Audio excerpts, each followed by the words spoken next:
जय हिंद दोस्तों, स्वागत है आपके अपने YouTube चैनल एलएलबी गिरिराज में। आज मैं बात करने वाला हूं, क्या माँ बाप बच्चों के बुरे स्वभाव के कारण उन्हें घर से निकाल सकते हैं या बेदखल कर सकते हैं।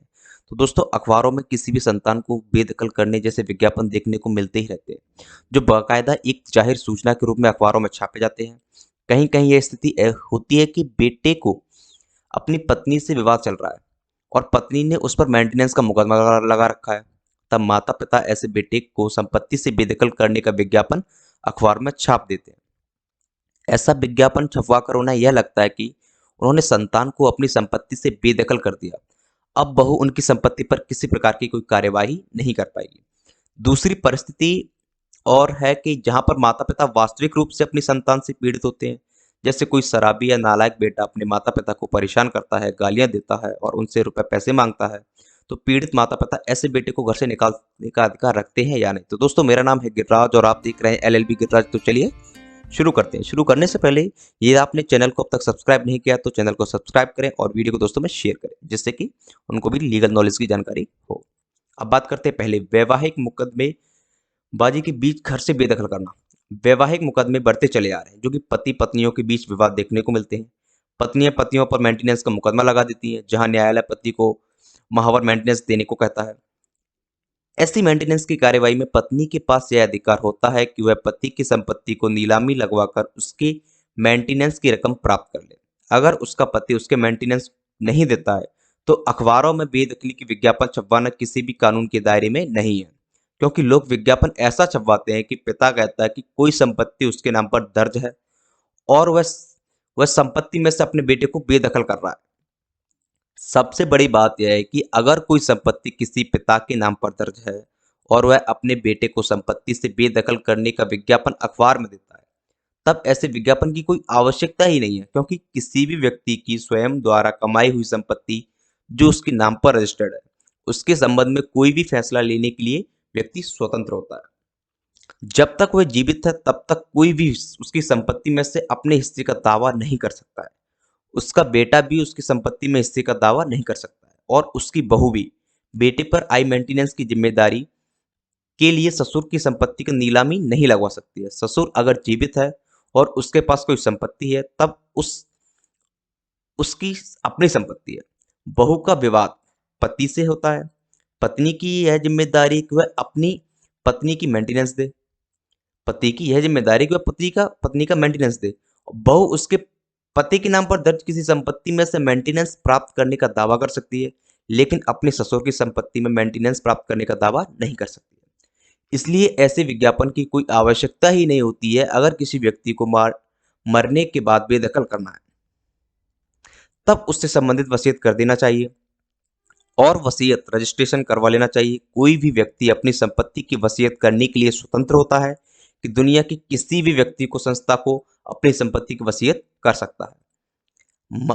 अपने मरने के बाद अपनी संपत्ति जिसे चाहे उसे दे सकता है और ऐसा निर्णय मैं अपने जीवन काल में ले सकता है।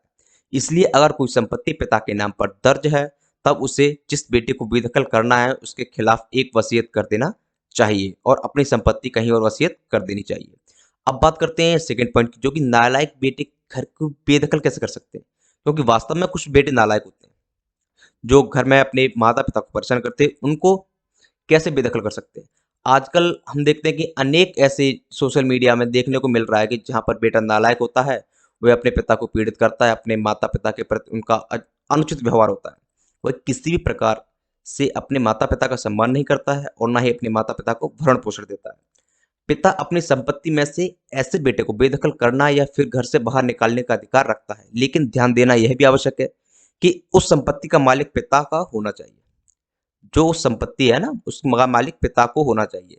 अगर वे संपत्ति पैतृक संपत्ति है, यानी कि तब किसी भी सूरत में पिता अपने बेटे को घर से बाहर नहीं निकाल सकता। जैसे संपत्ति दादा की खरीदी हुई है और पिता बेटा दोनों उसमें साथ रह रहे हैं, तब पिता अपने बेटे को घर से नहीं निकाल सकता, क्योंकि वह पैतृक संपत्ति है। दादा ने संपत्ति के संबंध में कोई वसीयत नहीं की, वह बगैर वसीयत मर गए, तब बेटा और पोता दोनों उस संपत्ति के उत्तराधिकारी बने होंगे। हालांकि बेटा प्रथम श्रेणी का उत्तराधिकारी होगा। बेटे को संपत्ति में जो हिस्सा मिला है, उसके हिस्से में उसके बेटे का भी अधिकार होता है। उसे बेदखल नहीं किया जा सकता। अपने हिस्से की मांग कर सकता है, अगर कोई संपत्ति मकान बाप ने खरीदा है और रजिस्ट्री बाप के नाम पर है, तो बेटा बाप के साथ मकान में रह रहा है, बेटा अपने पिता की कोई बात नहीं सुनता है, तब ऐसी स्थिति में बाप बेटे को घर से निकालने के लिए मजिस्ट्रेट समक्ष एक आवेदन लगा सकता है। जिला मजिस्ट्रेट अर्थात जिला कलेक्टर एक आवेदन के माध्यम में वे जिला कलेक्टर को इस बात को अवगत करा सकते हैं कि उसके बेटे का उसके साथ अनुचित व्यवहार है, वह उसका किसी भी प्रकार का भरण पोषण नहीं करता है। तब जिला कलेक्टर उस बेटे को पिता के घर से पुलिस की फोर्स के माध्यम से बाहर निकलवा सकता है, क्योंकि बेटे का पिता के घर पर कब्जा अवैध होता है। घर का मालिक पिता होता है, इसलिए पिता बेटे को बाहर कर सकता है। अगर जिला कलेक्टर इसमें हस्तक्षेप नहीं करते हैं, तब सिविल कोर्ट जाने का रास्ता पिता के पास होता है। पिता सिविल कोर्ट में स्पेसिफिक रिलीफ एक्ट के अंतर्गत एक मुकदमा लगा सकता है, जहां वे बेटे के कब्जे को अवैध कब्जा साबित कर उसे घर से बाहर निकाल सकता है। यह कार्यवाही बिल्कुल इस तरह होती है जिस तरह एक अवैध रूप से कब्जा करके बैठे किराएदार के विरुद्ध होती है। इसी तरह के बेटे का मकान पर अवैध कब्जा होता है। यह बात ध्यान में रखनी चाहिए कि पिता के जीवित रहते हुए किसी भी बेटे को संपत्ति पर किसी भी प्रकार का कोई अधिकार नहीं होता है। जबरदस्ती कोई भी बेटा बाप के मकान में नहीं रह सकता है। तो दोस्तों, उम्मीद है कि वीडियो आपको अच्छा लगा होगा। यदि आपको थोड़ी बहुत भी नॉलेज हो तो इस वीडियो को दोस्तों में शेयर जरूर करना, जिससे उनको भी नॉलेज हो जाए। और यदि आपका कोई भी क्वेश्चन आप कमेंट करना, मैं आप क्वेश्चन का आंसर जरूर दूंगा। मिलते हैं अगली वीडियो में, तब तक के लिए जय हिंद।